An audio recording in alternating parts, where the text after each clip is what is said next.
These are 10 of the most talented La Masia players ever, but while some of them went on to become legends of the game, others have failed and didn't live up to the hype. Today, we're breaking down what made them special and where it all went right or horribly wrong. Starting with one of the most popular players ever from La Masia, Ansu Fati. On 25th of August 2019, Ansu Fati made his first team debut with Barcelona against Real Betis at 16 years of age. He became the second youngest debutant in Barca's history, and it was clear from the first game that this boy was really talented. 1 week after his debut, he scored against Osasuna, becoming the youngest goal scorer in Barcelona's history.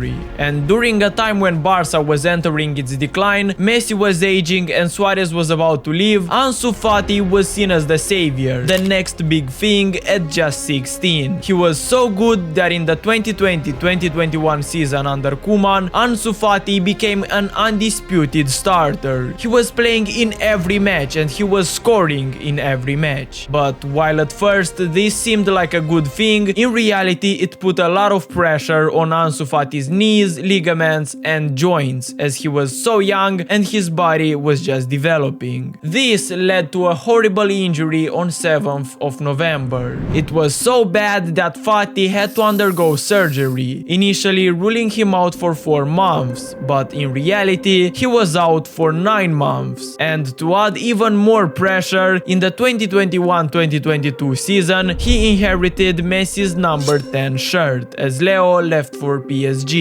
However, constant injuries ruined Fati's potential. The damage had already been done. Now his body was too fragile. He tried to regain his form by going to Brighton on loan, but he ultimately failed. And in 2024-2025, he looked to win a starting spot in Flick's team, but when he had the occasion, he didn't impress. And now Ansu Fati is on loan to AS Monaco with an option to buy. Nobody knows if he will ever regain his form, but one thing is clear: Fati failed as the next Lionel Messi. However, another player labeled as the new Lionel Messi is certainly shocking the football world at the moment, and it doesn't look like he will stop soon: Lamine Yamal. When Yamal made his debut against Real Betis on 29th of April 2023 at just 15 years old, the world was left speechless. For many, it wasn't even about how he played, it was all about his age. How can a guy so young play for the first team at FC Barcelona? However, what happened after his debut made fans simply fall in love with him. In the 2023-2024 season, after Dembele left, Yamal became the undisputed starter for the right-wing position. And even though Barcelona didn't win anything that season, Yamal made 59 appearances, scoring 7 goals and providing 9 assists. He was only 16, but it was in the summer of that same season when Yamal really unlocked his full potential, as he won the 2024 Euros while scoring this banger against France in the semi-finals, telling Rabiot speak now after he said that Yamal would have to do much more than he has done to eliminate France. It was there when people realized Lamine Yamal might really be the next Lionel Messi, but he certainly has the ego of Cristiano Ronaldo. But despite his success in the summer, the 2024-2025 season made Lamine Yamal a Ballon d'Or contender, again at only 17. With Hansi Flick, this young kid absolutely destroyed every defender in his path and established his status as the best talent in the world. Dare I say, the best player in the world even. As in 2024-2025, Yamal had 55 appearances, scored 18 goals and provided 25 assists. He is now competing with Ousmane Dembele for the Ballon d'Or, potentially becoming the youngest Ballon d'Or winner in history. And while Yamal's achievements might be hard to top for many, this is nothing compared to what the next player on our list has achieved, as we will talk about Lionel Messi. Messi is without a doubt the greatest La Masia prodigy ever, the best player of all time. Leo has achieved all that there is to achieve with Barcelona, and with Argentina it's the same story. 8 Ballon d'Ors, 10 La Ligas, 1 World Cup, 4 Champions Leagues, 6 times Golden Boot winner, and many other trophies and individual awards. As for the stats, 1,111 appearances, 385 assists and 870 goals. We are talking about the most complete and greatest player ever, someone who literally has nothing left to achieve in football, and after a ridiculous career in Europe, Lionel Messi is chilling with his ex-teammates at Inter Miami. Sergio Busquets is there, Jordi Alba and Luis Suarez. Despite this, Messi as of today is a free agent, and there are rumors of him returning to Barcelona for one last dance before the 2026 World Cup. But regardless if this move happens or not, Messi will remain the greatest La Masia talent ever. However, we can't say the same about our next player on the list, Bojan Krkić. Ever since he first appeared on the TV screens, Bojan was labeled as the next Lionel Messi. But what makes him different from others is that Bojan was Messi's long-distant cousin. They were relatives, and so they came from the same genetic makeup. However, statistically speaking, Bojan had crazier numbers than even Messi. In his first season, he scored 12 goals and set up another 6. He made 48 appearances, but the best part, he was only 17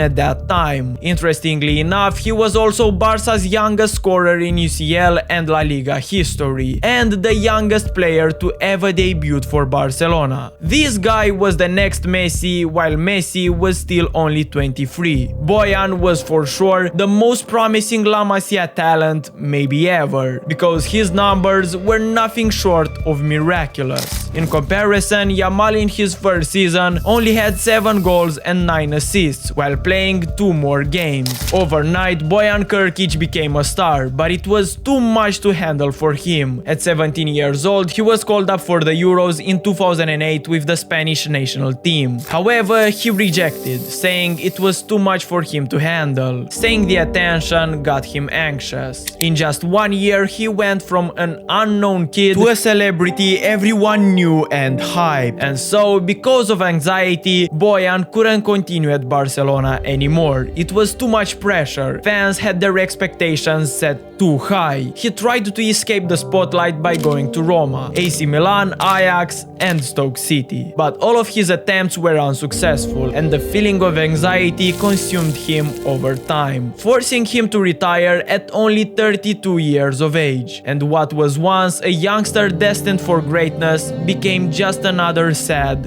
wasted talent. But while Bojan's story is soul-crushing, Thiago's career was nothing short of spectacular. Thiago Alcantara started playing for Barcelona's first team in 2009 under Guardiola, and what people noticed about him was that he was different from the other Barcelona midfielders. He was really skilled, and the way he played was satisfying. He got that Brazilian flair, and yes, Thiago is actually Brazilian, which explains everything. However, even if he was incredibly talented, his playing time was limited, as the other competitors for the central midfielder position were Iniesta and Xavi. No one is starting over them. But even with that problem, Thiago made 100 appearances for Barcelona, being part of that goated 2011 Barca team. In 2013, he wanted to achieve even more and be a starter, so he went to Bayern Munich, a move initiated by Guardiola, who liked him a lot as a player. At Bayern, he became a legend and won 7 Bundesliga titles, while also winning that Champions League title with Hansi Flick in 2020. He then went to Liverpool, but his time there was ruined by injuries. He still won titles, but in the end he was released. And now he retired as a legendary midfielder. Following this, he had a coaching stint at Barcelona, and now he looks to pursue a coaching career. But while Thiago fulfilled his potential, we can't say the same about Adama Traore. This guy might be one of the most popular Premier League players in the world because of his insane physique, but few know that he is a La Masia talent. When he was at Barcelona's academy, people called him the 9-year-old Usain Bolt. He was insane insanely fast and physical. His potential was immense, and some football IQ and crucial finishing combined with his genetically gifted body could go a long way. So he made his debut for Barcelona's first team, aged just 17. However, because he had to compete for the starting spot with Neymar, Messi and Pedro, Adama Traore had to stay on the bench or go to another club. He chose the latter option and went to Aston Villa, which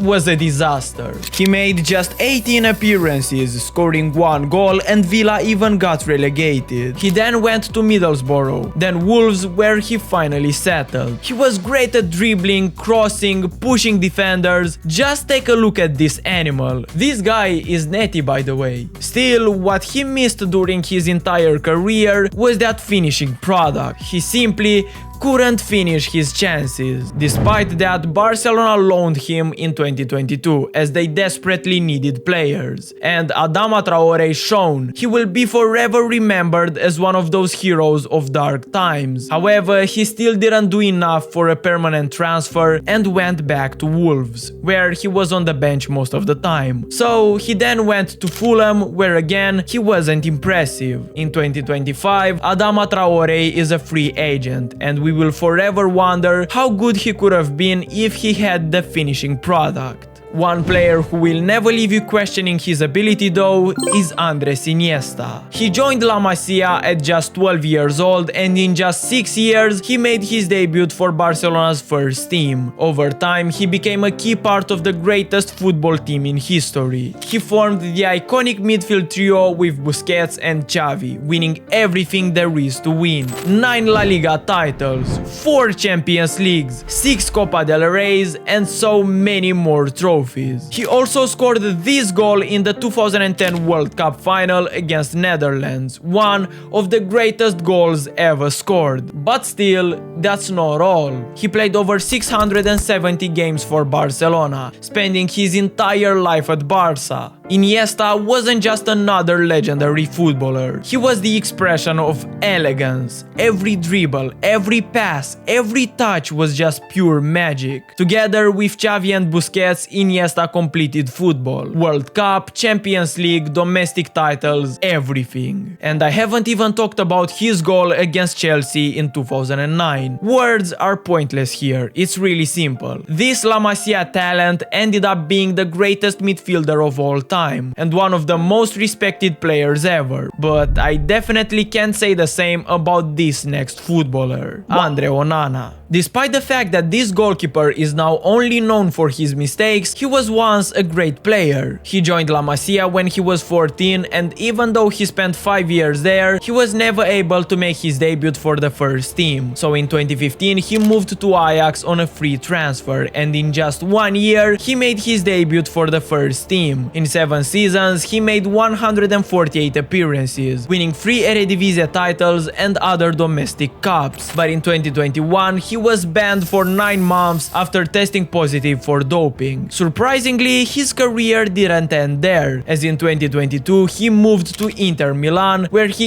even reached the UCL final against Manchester City. He was an incredible goalkeeper in the 22-2023 season, but after a successful stint at Inter, he wanted a move away, and unfortunately for him, he landed at Manchester United. Ever since he signed for United, he became a mistake-prone goalkeeper, error after error. Fans have been making fun of him and calling him a clown. It is still uncertain what the future holds for him, and my take is that he simply will never succeed at a club like Manchester United. But until he moves to a better team, it's fair to call him a wasted talent, something you would never say about Sergio Busquets, the most underrated player of our generation. Incredible, but always invisible to the cameras. Even Busquets' debut was unexpected. In 2008, he started appearing for the first team under Guardiola, replacing Yaya Touré almost instantly. He became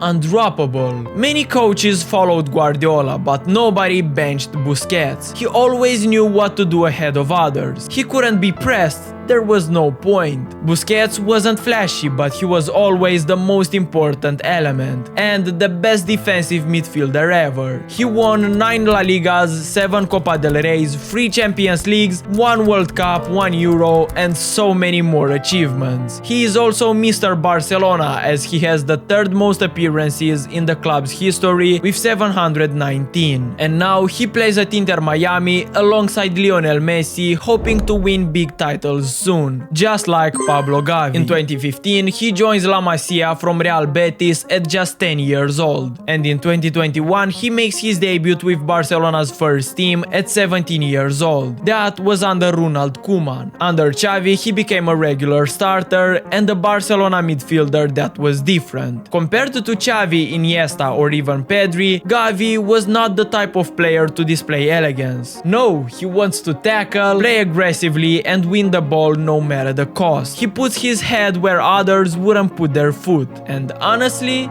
this is great. Barca finally have someone who cares for the club so much that they are willing to put their body on the line. It is something Barcelona has missed. He is also a key figure in Spain's midfield future. And even though we can't talk about some incredible achievements right now, as Gavi is really young, I'm sure we will in the near future. However, some still doubt he will become a legend after his injury, which kept him out for 1 entire season, because it really ruined his progress. In 2024-2025, he was not performing at his best, and still, towards the end of the season, he showed promising signs, and I'm sure he will be back next year. If you liked this video, make sure to check this one: what happened to the last 15 Golden Boy winners.